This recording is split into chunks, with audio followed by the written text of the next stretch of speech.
नमस्कार दोस्तों, आप सभी का स्वागत है हमारे यूट्यूब चैनल पाथवे पे। तो आज हम लोग 2 मार्क्स का जो सवाल आता है फिजिक्स में उसको आज देखेंगे। तो चलिए आज वीडियो का स्टार्ट करते हैं। तो हमारा जो क्वेश्चन नंबर 1 है वो बोला है माइक्रोवेव के 2 उपयोग बताए। तो हमें माइक्रोवेव का 2 उपयोग बताना है। तो माइक्रोवेव का पहला उपयोग जो है वो हम लोग यूज करते हैं, लंबी दूरी की टेलीफोन संचार प्रणाली में किया जाता है। तो माइक्रोवेव का यूज करते हैं टेलीफोन संचार प्रणाली में किया जाता है। माइक्रोवेव का जो दूसरा उपयोग होता है वो हम लोग करते हैं रडार सिस्टम। रडार सिस्टम में किया जाता है। माइक्रोवेव का उपयोग भोजन पकाने में, संचार, उपग्रह संचार के लिए किया जाता है। तो माइक्रोवेव का हमने यहाँ पे 2 यूज बताया है। तो पहला यूज हमने बताया है कि माइक्रोवेव का यूज हम लोग करते हैं लंबी दूरी की टेलीफोन संचार प्रणाली में किया जाता है। और दूसरा हमने उपयोग बताया है कि इसका उपयोग हम लोग करते हैं रडार सिस्टम में। ये जो रडार सिस्टम जो है ये एयरपोर्ट के पास लगाया जाता है। इससे सिग्नल मिलता है हमें कि एरोप्लेन जो है ना वो कब आने वाली है। ठीक है। तो माइक्रोवेव का हमने दूसरा और भी उपयोग बताया है कि भोजन को पकाने में भी हम लोग यूज करते हैं किसका, बोलो, माइक्रोवेव का। और संचार और उपग्रह संचार में भी हम लोग यूज करते हैं माइक्रोवेव का। तो अगर आपके सवाल एग्जाम में आता है माइक्रोवेव का 2 उपयोग बताएं, तो आप ये दोनों उपयोग को लिख सकते हैं। ठीक है। तो इसी तरह से हम लोग नेक्स्ट सवाल को देखेंगे। तो नेक्स्ट सवाल जो है हमारा वो बोला है संधारित्र के किन्हीं 2 उपयोग लिखें। Right any 2 use of capacitor. हमें कैपेसिटर का 2 यूज बताना है। तो कैपेसिटर का जो फर्स्ट यूज है वो विद्युत आवेश अथवा स्थिर वैद्युत ऊर्जा का संचय करने के लिए। तो अगर संचय करना है विद्युत आवेश का या स्थिर विद्युत ऊर्जा को संचय करना है तो हम लोग वहां पे यूज करते हैं कैपेसिटर का यूज करते हैं। दूसरा यूज है इसका बताया इसने कि प्रत्यावर्ती धारा परिपथ में धारा कम करने में। तो प्रत्यावर्ती धारा परिपथ में धारा को कम करने में भी हम लोग यूज करते हैं कैपेसिटर का। तीसरा यूज हमने बताया कि कैपेसिटर का उपयोग पावर कंडीशनिंग के लिए भी किया जाता है। और चौथा उपयोग है कैपेसिटर का उपयोग हम लोग सिग्नल प्रोसेसिंग के लिए किया जाता है। तो संधारित्र का हमने यहाँ पे 4 उपयोग बताया है, लेकिन आपको 2 उपयोग ही एग्जाम में लिखना है। तो 4 उपयोग एक बार फिर से बता देते हैं। तो पहला उपयोग क्या है कि विद्युत आवेश अथवा स्थिर वैद्युत ऊर्जा को संचय करने में, इकट्ठा करने में। दूसरा यूज है प्रत्यावर्ती धारा परिपथ में धारा को कम करने में भी हम लोग यूज करते हैं संधारित्र का, कैपेसिटर का। कैपेसिटर का यूज हम लोग और कहाँ करते हैं तो वो पावर कंडीशनिंग के लिए भी यूज करते हैं हम लोग कैपेसिटर का। और कैपेसिटर का उपयोग हम लोग चौथा बताया कि सिग्नल प्रोसेसिंग के लिए भी यूज हम लोग करते हैं किसका, बोलो, कैपेसिटर का। तो नेक्स्ट सवाल की तरफ आगे बढ़िए। तो नेक्स्ट जो सवाल है हमारा वो बोला है कि पृथ्वी के चुंबकीय तत्व को लिखना है। पृथ्वी का चुंबकीय तत्व कौन कौन सा है उसे हमें लिखना है। तो पृथ्वी की सतह पर किसी भी स्थान पर दिक्पात कोण, चुंबकीय नति कोण, चुंबकीय तीव्रता या इसके घटकों में से ये सभी चुंबकीय तत्व हैं। तो चुंबकीय तत्व हमारा कौन कौन सा है तो दिक्पात कोण, हम बोलेंगे दिक्पात कोण, चुंबकीय नति कोण, चुंबकीय तीव्रता। तो ये सारे जो हैं वो पृथ्वी का चुंबकीय तत्व हैं। तो पृथ्वी का चुंबकीय तत्व कौन कौन सा है यहाँ पे बताइए, इंग्लिश में देख लो। The magnetic declination angle and magnetic intensity or one of its component are all magnetic elements at any location on the earth surface. यहाँ भी आपको लिखा गया है, पहला है मैग्नेटिक डिक्लिनेशन एंगल जिसको बोलते हैं दिक्पात कोण। फिर आपको बताया है magnetic intensity, magnetic declination angle.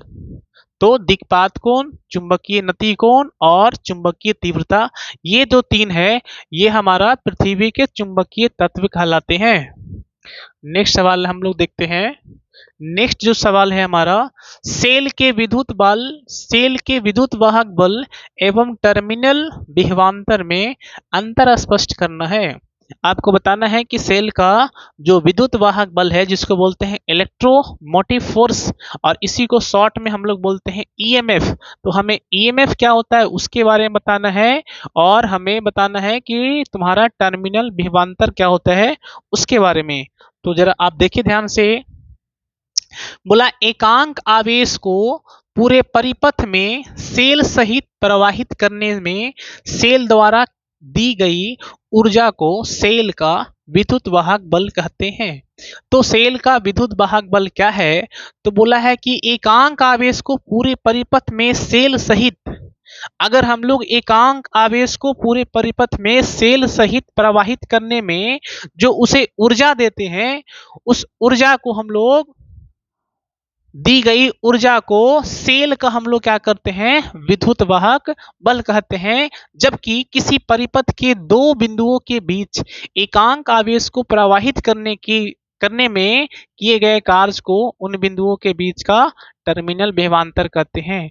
तो आप ये करना क्या है, आपको अंतर बताना है, तो आपको इन दोनों का सिर्फ डिफिनेशन ही बता दीजिए तो वो अंतर हो जाएगा। तो सबसे पहले हमने डिफिनेशन किसका बताया है? विद्युत वाहक बल।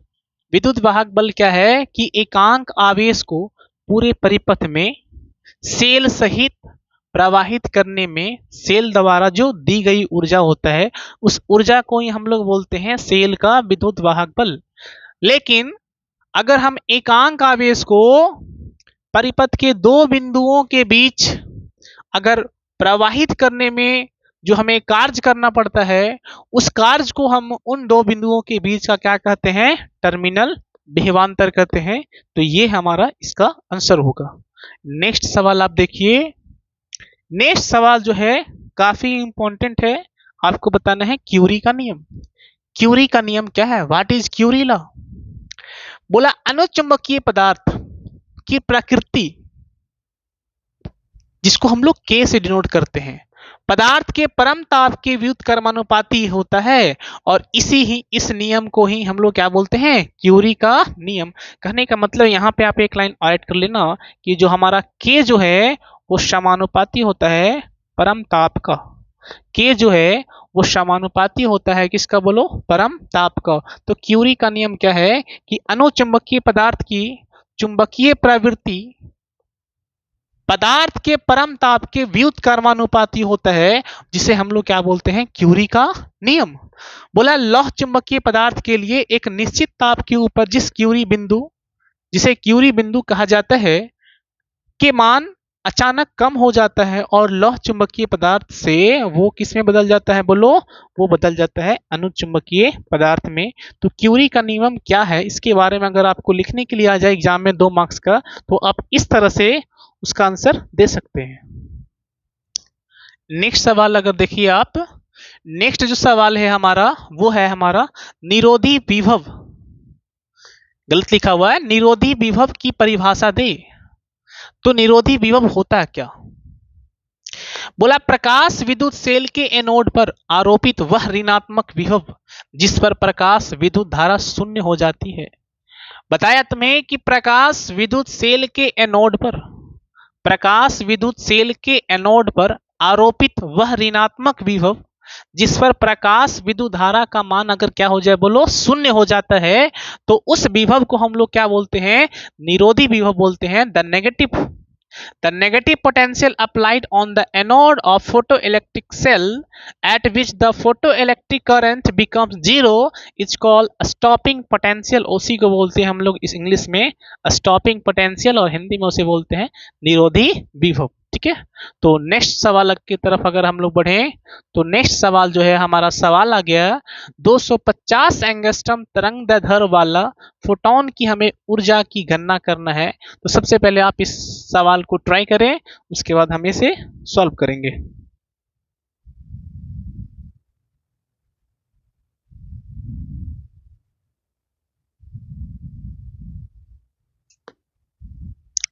अब यहाँ पे देखो, हमें यहाँ पे बताया गया है 250 एंगस्ट्रम, हमें बोला है 250 एंगस्ट्रम, मतलब हमें लैम्डा का जो वैल्यू है वो दिया हुआ है 250 एंगस्ट्रम। तो एंगस्ट्रम को सबसे पहले हम लोग कन्वर्ट करेंगे मीटर में, और एक एंगस्ट्रम का वैल्यू होता है 10 टू द पावर माइनस का 10। एक एंगस्ट्रम का वैल्यू होता है 10 टू द पावर माइनस का 10 मीटर। तो एक एंगस्ट्रम का वैल्यू कितना होता है, तो 10 टू द पावर माइनस का 10 मीटर होता है।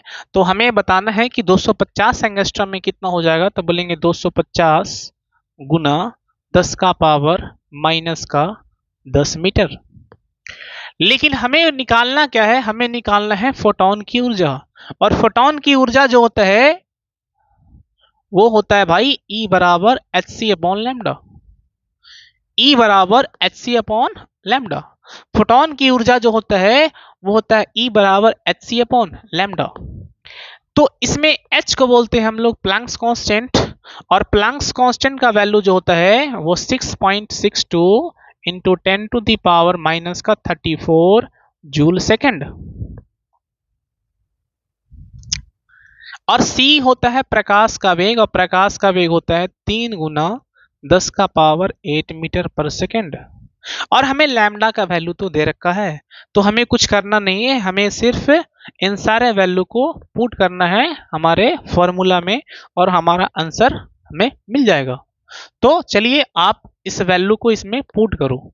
तो सबसे पहले हमें दिया हुआ है H का वैल्यू, तो H का वैल्यू होता है 6.62 into 10 to the power minus का 34 जूल, माइनस का 34 जूल इंटू, और लैम्डा का C का वैल्यू जो है वो है हमारा 3 गुना 10 का पावर 8 मीटर पर सेकेंड, बाई में लैम्डा का वैल्यू जो है वो है 250 into 10 to the power minus का 10।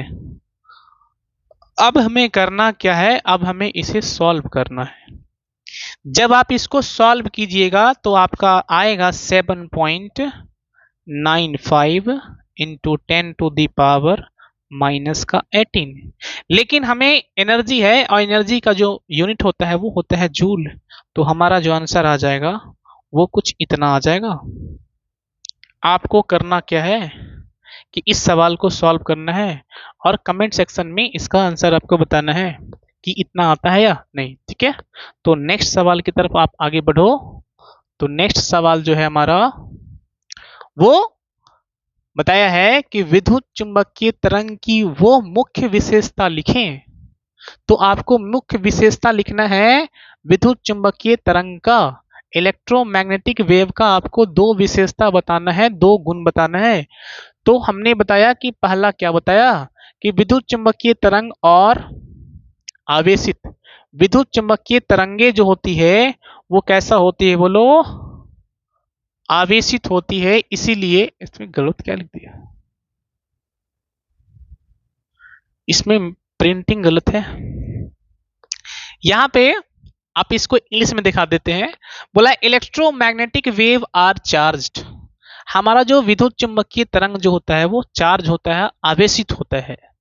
Hence they are not affected by the presence of electric और magnetic field, है ना। इसीलिए वो विद्युत क्षेत्र और चुंबकीय क्षेत्र से प्रभावित नहीं होता है। तो पहला हम विशेषता लिखेंगे कि विद्युत चुंबकीय तरंग जो होता है वो आवेशित होता है, जिसके कारण वो विद्युत क्षेत्र एवं चुंबकीय क्षेत्र से प्रभावित नहीं होता। They are not affected by the presence of electric और मैग्नेटिक फील्ड। दूसरा हमने लिखा है कि यह तरंग जो है वो अनुप्रस्थ प्रकृति के होते हैं। विद्युत चुंबकीय तरंग जो होता है वो किस प्रकृति का होता है, तो हम बोलेंगे अनुप्रस्थ प्रकृति के होते हैं विद्युत चुंबकीय तरंग। तो यहाँ पे हमने दो मुख्य विशेषता बताया है। पहला विशेषता आपको बताया है कि जो तुम्हारा विद्युत चुंबकीय तरंग जो है वो आवेशित होती है, जिससे वह विद्युत क्षेत्र एवं चुंबकीय क्षेत्र से प्रभावित नहीं होता। और दूसरा हमने आपको बताया कि ये जो तुम्हारा विद्युत चुंबकीय तरंग जो है वो कैसा होता है, तो बोलेंगे ये अनुप्रस्थ प्रकृति के होते हैं। नेक्स्ट सवाल की तरफ हम लोग बढ़ेंगे। नेक्स्ट सवाल है हमारा चुंबकीय द्विध्रुव आघूर्ण की परिभाषा देना है, और साथ में उसका एसआई मात्रक लिखना है। तो definition of magnetic dipole moment and SI unit and SI right the unit. तो सबसे पहले हम जानेंगे कि चुंबकीय द्विध्रुव आघूर्ण होता क्या है। तो बोला कि चुंबक की ध्रुव प्रबलता तथा इस चुंबक की प्रभावी लंबाई के गुणनफल को हम लोग क्या बोलते हैं, चुंबकीय द्विध्रुव आघूर्ण बोलते हैं। और इसे हम डिनोट करेंगे कैपिटल M से। किससे करेंगे, कैपिटल M से करेंगे। तो चुंबक की ध्रुव प्रबलता और उस चुंबक की प्रभावी लंबाई के गुणनफल को हम लोग बोलते हैं चुंबक की द्विध्रुव आघूर्ण। और इसको हम लोग डिनोट जो करते हैं वो करते हैं कैपिटल M से, कैपिटल M से। और ये जो अगर फॉर्मूला की बात करेंगे तो फॉर्मूला हो जाएगा capital M equal to I और इनटू में A, I इनटू में A। रुक दो। तो चुंबकीय द्विध्रुव आघूर्ण का जो फॉर्मूला जो है भाई वो M equal to I into A होता है। अब हमें यहां से बताना है उसका SI यूनिट। और हमें पता है कि SI यूनिट जो होता है I का एम्पियर, और यहाँ पे A जो है वो एरिया को डिनोट करता है, तो बोलेंगे एम्पियर इंटू मीटर स्क्वायर। तो हमें इसका SI जो यूनिट होगा वो हो जाएगा हमारा ampere into metre square, SI unit. तो SI यूनिट जो है वो हो जाएगा हमारा ampere, ampere into metre square, ampere into metre square. अगर यहां से हमें डायमेंशन भी अगर पूछ दिया जाए तो हम उसका डायमेंशन भी निकाल सकते हैं, हम उसका बीमा भी बता सकते हैं। और बीमा जो हो जाएगा हमारा एम्पियर का हो जाएगा भाई यहां से A, और मीटर स्क्वायर का हो जाएगा L, तो L से बन जाएगा L स्क्वायर। तो चुंबकीय द्विध्रुव आघूर्ण है क्या, तो बोलेंगे चुंबक की ध्रुव प्रबलता और इस चुंबक की प्रभावी लंबाई के गुणनफल को हम लोग करते हैं चुंबकीय द्विध्रुव आघूर्ण कहते हैं। इसे डिनोट करेंगे किससे, बोलो कैपिटल M से करते हैं। और कैपिटल M जो होता है वो I इंटू A होता है। अगर हमें इसका बताना है SI यूनिट तो हम बताएंगे एम्पियर इंटू मीटर स्क्वायर। और अगर हमें इसका बीमा भी पूछ दिया जाए तो हम बोलेंगे A into L square. Next सवाल देखो। नेक्स्ट जो सवाल है वो आपको बताया है संधारित्र की धारिता किन दो बातों पर निर्भर करती है। आपको बताना है कि आपका जो कैपेसिटर है वो किन दो पॉइंट पे निर्भर करता है। तो सबसे पहले भाई वो जो संधारित्र है वो प्लेट की क्षेत्रफल पर निर्भर करता है। अगर आप प्लेट का क्षेत्रफल को बदल दीजिएगा तो वहां पे उसका संधारित्र का वैल्यू जो है वो बदल जाएगा। दूसरा है प्लेटों की बीच की दूरी। अगर आप प्लेटों के बीच का दूरी बदल दीजिए तो हमारा संधारित्र का वैल्यू बदल जाएगा, संधारित्र की धारिता का वैल्यू बदल जाएगा। तीसरा है प्लेटों के बीच का परावैद्युतांक पर। तो हमने यहाँ पे 3 पॉइंट आपको बताया है जिसके कारण हमारा संधारित्र की धारिता जो है वो बदल जाता है। पहला हमने बताया कि प्लेटों के क्षेत्रफल पर, दूसरा बताया प्लेटों के बीच की दूरी पर, तीसरा बताया हमने कि प्लेटों के बीच परावैद्युतांक पर। अगर आप प्लेटों के बीच में परावैद्युतांक को बदल दीजिएगा तो भी हमारा संधारित्र की धारिता बदल जाएगा। तो हमने यहाँ पे 3 पॉइंट आपको बताया है जिसपे हमारा संधारित्र की धारिता निर्भर करता है। एक बार फिर से आप सुन लो। ऑन और प्लेटों के क्षेत्रफल पे, प्लेटों के बीच की दूरी पे, प्लेटों के बीच परावैद्युतांक पर, ये 3 पॉइंट है जिसपे हमारा संधारित्र जो है, संधारित्र की धारिता निर्भर करता है। नेक्स्ट तुम्हें बताना है समविभव तल के 2 गुणों को लिखे। आपको लिखना है समविभव तल के 2 गुण। इक्विपोटेंशियल सरफेस का आपको 2 गुण लिखना है। तो पहला गुण जो है वो समविभव तल से विद्युत बल रेखाएं लंबवत होती है। इक्विपोटेंशियल सरफेस जो है वो लंबवत होती है किससे, बोलो इलेक्ट्रिक फील्ड लाइन से। बोला है समविभव तल से विद्युत बल रेखाएं लंबवत होती है। दो समविभव पृष्ठ एक दूसरे को कभी प्रतिच्छेद नहीं करती। समविभव तल के प्रत्येक बिंदु पर विभव का मान समान होता है। समविभव तल में किया गया कार्य हमेशा कैसा होता है, शून्य होता है। तो यहाँ पे 4 पॉइंट है जो आपको ध्यान देना है समविभव पृष्ठ के बारे में। तो ये हमने बना दिया, ये है हमारा है एक समविभव पृष्ठ। तो आप इस पृष्ठ पे कहीं भी पता कर लो, इसके प्रत्येक पॉइंट पे जो विभव का मान जो होगा वो समान होता है। समविभव तल से विद्युत बल रेखाएं जो निकलती है वो 90 डिग्री का कोण बनाता है। विद्युत बल रेखाएं जो निकलती है वो 90 डिग्री का कोण बनाता है। दो समविभव पृष्ठ कभी भी एक दूसरे को प्रतिच्छेद नहीं करती। तीसरा है बताया है समविभव तल के प्रत्येक बिंदु पर विभव समान होते हैं। आप कहीं भी निकाल लो तो विभव का मान जो है वो समान आएगा, लेकिन अगर हमें वहां पे कार्य निकालना हो तो कार्य होता है VA माइनस VB। और हमें पता है कि इस पॉइंट पे भी तुम्हारा पोटेंशियल V है और इस पॉइंट पे भी तुम्हारा पोटेंशियल कितना है बोलो V है, तो दोनों का जब डिफरेंस कीजिएगा तो आएगा 0। तो आपको ये 4 पॉइंट ध्यान देना है कि समविभव तल से विद्युत बल रेखाएं जो निकलती है वो हमेशा लंबवत होती है। दो समविभव पृष्ठ एक दूसरे को कभी प्रतिच्छेद नहीं करती है। समविभव तल के प्रत्येक बिंदु पर विभव समान होते हैं। समविभव तल में किया गया कार्य हमेशा कैसा होता है बोलो, शून्य होता है।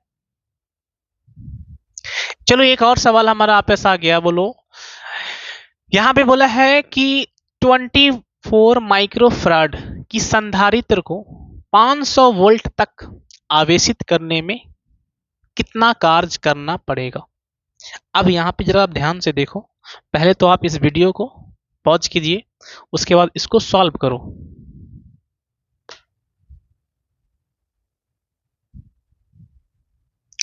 तो चलो हम इससे देख सॉल्व करते हैं। तो हमारा जो दिया क्या है पहले उसको लिखते हैं।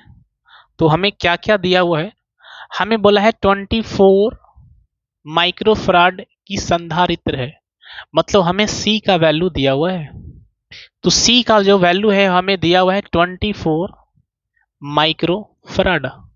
सबसे पहले हम इसे फराड में चेंज करेंगे, तो 24 इंटू माइक्रो का मतलब होता है 10 टू द पावर -6, तो ये हो जाएगा 24 into 10 to the power -6 farad. और संधारित्र की धारिता जो है वो 500 वोल्ट दिया हुआ है, मतलब कि हमें V का वैल्यू दिया हुआ है 500 वोल्ट। हमें फाइंड करना है कि हमें कितना कार्य करना पड़ेगा, मतलब है कि हमें W का वैल्यू फाइंड करना है। किसका वैल्यू फाइंड करना है, तो हमें W का वैल्यू को फाइंड करना है कि W का मान कितना आएगा। तो W जो है कार्य जो होता है वो होता है 1/2 CB²। कार्य जो होता है वो होता है 1/2 CB²। अब ध्यान से देखो कि आपको C का वैल्यू भी पता है और V का वैल्यू भी पता है। चलो इन दोनों वैल्यू को यहाँ पे हम पुट कर लेते हैं। तब इन दोनों वैल्यू को यहाँ पे अगर आप पुट कीजिएगा तो क्या होगा कि 1/2 आ जाएगा इंटू C का मान हमने निकाल चुके हैं 24 into 10 to the power -6, 24 into 10 to the power -6 और V का वैल्यू है 500, तो हमें 500 को 2 बार लिखना है। तो 500 इंटू में 500। अब इसे सॉल्व कर देते हैं। ये 2 से कट गया भाई 12 बार में, तो ये हो जाएगा मेरा 12। ध्यान से देखिएगा, ये 5 में 5 से कर लो, तो 5 में 5 से करेंगे तो भाई आएगा 25 आएगा। तो यहाँ भी 2 जीरो है, यहाँ भी 2 जीरो है, तो ये आ जाएगा 10 टू द पावर 4 आ जाएगा। और पहले से कितना है 10 टू द पावर -6। अब इसे सॉल्व करते हैं। ये है हमारा 12, हमें 25 में 12 से गुना करना है, तो 25 में 2 से करेंगे तो 50 आएगा, और 25 में 1 से करेंगे तो 25 आएगा, और 5 जोड़ देंगे तो 30 हो जाएगा। तो इसका मतलब है कि हमारा ये आ गया 300, और 300 आ गया, और ये हो गया हमारा 10 टू द पावर -2। तो हम इसे सॉल्व करेंगे तो 300, इसका मतलब हो गया भाई 1/100, ये काट दो तो आपका आ गया 3। क्या आ गया बोलो 3। तो W का वैल्यू हमारा आ गया 3 जूल। तो हमारा W का वैल्यू आ गया 3 जूल। तो अगर हम लोग 24 माइक्रोफैराड की संधारित्र को 500 वोल्ट तक अगर आवेशित करते हैं तो हमें कितना कार्य करना पड़ेगा, तो हमें कार्य करना पड़ेगा 3 जूल। कितना कार्य करना पड़ेगा बोलो, तो हमें जो कार्य करना पड़ेगा वो 3 जूल करना पड़ेगा। एक बार आप इस सवाल को फिर से देखिए आपको संधारित्र का वैल्यू दिया है 24 माइक्रोफराड, तो C इक्वल टू 24 माइक्रोफराड हो जाएगा। और माइक्रो को सबसे पहले आप फराड में चेंज करो, तो माइक्रो का मतलब होता है 10 टू द पावर माइनस 6 होता है, तो ये हो जाएगा 24 into 10 to the power minus 6। और V का वैल्यू जो है वो 500 वोल्ट है, तो V इक्वल टू 500 हो जाएगा। हमें निकालना है W का वैल्यू। हमें पता है कि W इक्वल टू होता है 1/2 CV स्क्वायर। तो हमें C का वैल्यू है दिया हुआ है, B का वैल्यू दिया है, पुट कीजिएगा, सॉल्व कीजिएगा, आपका आंसर आएगा 3 जूल। इसी तरह से हम लोग नेक्स्ट सवाल की तरफ आगे चलते हैं। नेक्स्ट जो सवाल है वो चुंबकीय, right the SI unit and dimension of magnetic moment.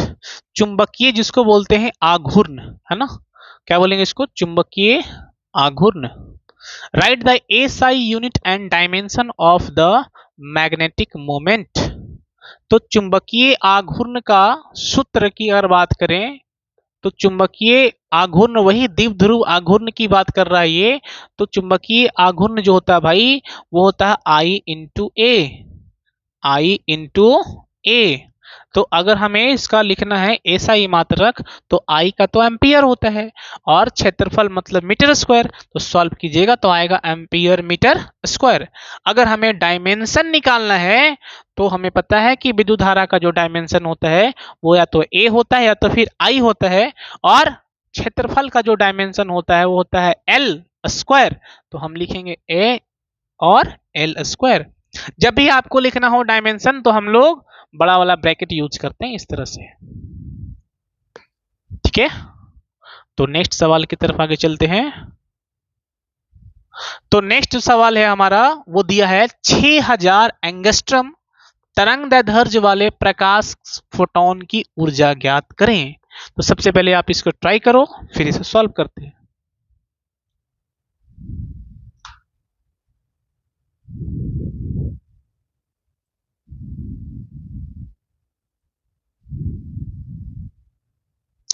चलो, तो हमें लैम्डा का जो वैल्यू है वो है 6000 एंगस्ट्रम। लैम्डा का जो वैल्यू दिया हुआ है वो हमें दिया हुआ 6000 एंगस्ट्रम। हमें बताना है प्रकाश की फोटोन ऊर्जा। या तो आप E equal to H C upon lambda, या तो आप डायरेक्ट एच सी का वैल्यू अगर पुट कर दो तो आपका हो जाएगा 12400। लेकिन ये जो आएगा वो आएगा इलेक्ट्रॉन वोल्ट में, और बाई में जो लैम्डा, और लैम्डा का जो वैल्यू रखना है वो तुम्हें रखना है एंगस्ट्रम में। तो अगर हम लोग ये फॉर्मूला अप्लाई करते हैं E equal to 12400 upon lambda, तो आप ध्यान इसमें ये देखना है कि हमें लैम्डा का जो वैल्यू रखना है वो किस में रखना है बोलो, वो एंगस्ट्रम में रखना है। तो अगर आप इसको वैल्यू डालते हैं तो 12400 बाई लैम्डा कितना है 6000 एंगस्ट्रम। अब इसे सॉल्व करेंगे, अब इसे सॉल्व करेंगे तो इसे काटना है, तो काट दो। ये हो गया, तो अब ये हो गया मेरा 124, अब ये हो गया नीचे में 60। अब हमें भागा देना है, तो 60 में 2, 60 में 60 दूना तो 120 होता है, मतलब कि 2 पॉइंट हो गया, 2 पॉइंट हो गया। बच गया हमारा 4, तो 4 तो लगेगा नहीं, तो आपको एक पॉइंट बैठाए तो बन गया वो 40, तो 40 भी नहीं लगेगा, हमें एक और जीरो बैठाना पड़ेगा, तो बन जाएगा 400। और 400 को डिवाइड कीजिएगा 6 से, तो 6 छक 36 होता है, तो आपका आंसर आ जाएगा 2.06 इलेक्ट्रॉन वोल्ट। अगर आप ये भी फॉर्मूला अप्लाई करते हो E equal to H C upon lambda, तो जरा ध्यान ये देना है कि यहाँ पे जो लैम्डा का वैल्यू होता है वो मीटर में होता है। अगर हम लोग ये वाला फॉर्मूला अप्लाई करते हैं E equal to 12400 by lambda, तो यहाँ पे जो एनर्जी होता है वो इलेक्ट्रॉन वोल्ट में होता है, और यहाँ पे जो एनर्जी होता है वो होता है जूल में। तो आपको ध्यान देना है कि आपको कौन सा फार्मूला अप्लाई करना है। अगर हमें ये फार्मूला अप्लाई करना है तो हमें ये जो एनर्जी है वो इलेक्ट्रॉन वोल्ट में मिलेगा, और इसमें कंडीशन क्या है कि लैम्डा जो है वो एंगस्ट्रम में होगा। अगर हमें इस फार्मूला को अप्लाई करना है तो इसमें एनर्जी जो आएगा वो जूल में आएगा, और इसमें जो हमारा लैम्डा का वैल्यू जो है वो हमें पुट करना पड़ेगा मीटर में, ठीक है। तो इसी तरह से हम लोग आगे बढ़ेंगे। तो हमने आगे बढ़े और हमने एक सवाल ले लिया।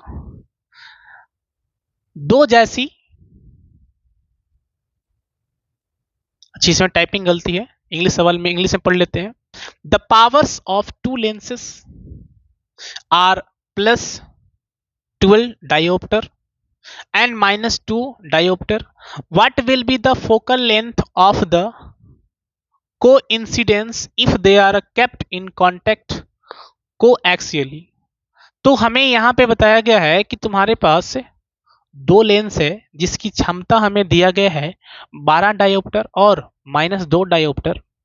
हमें बताना है कि उन दोनों को जब हम लोग कंबाइन कर दें, कोइंसाइड कर दें, तो उसका फोकल लेंथ कितना हो जाएगा। तो सबसे पहले आप इस वीडियो को पॉज कीजिए और उसे सॉल्व कीजिए।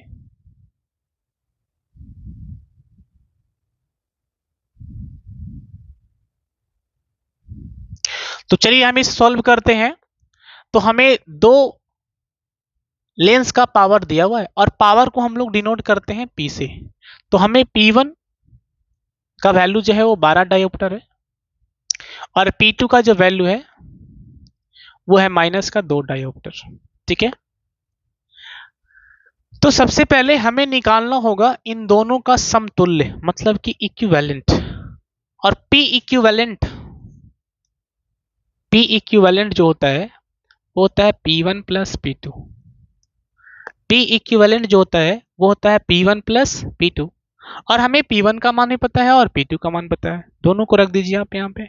तो हो जाएगा 12 डायोप्टर, प्लस में होगा और माइनस में 2 डायोप्टर। अब इसे सॉल्व करेंगे तो आएगा 10 डायोप्टर। तो हमने यहां से निकाल लिया कि P इक्विवेलेंट का वैल्यू है वो है 10 डायोप्टर।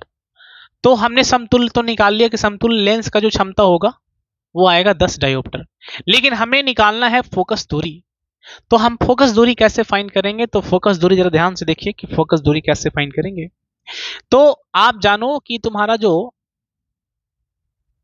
ये क्षमता जो है, लेंस की क्षमता जो है वो फोकस दूरी का व्युत्क्रम होता है, मतलब कि 1/f इक्वल टू P होता है।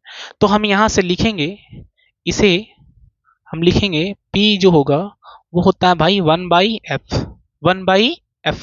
तो हम यहां से अगर F P इक्विवेलेंट की बात करेंगे तो यहां भी होगा इक्विवेलेंट। तो यहां से अगर आप निकालो कि F इक्विवेलेंट कितना आएगा, F इक्विवेलेंट का वैल्यू कितना आएगा, यहां पे हम निकाल देते हैं। F इक्विवेलेंट का अगर वैल्यू निकालिएगा तो आ जाएगा 1/P इक्विवेलेंट, 1/P इक्विवेलेंट।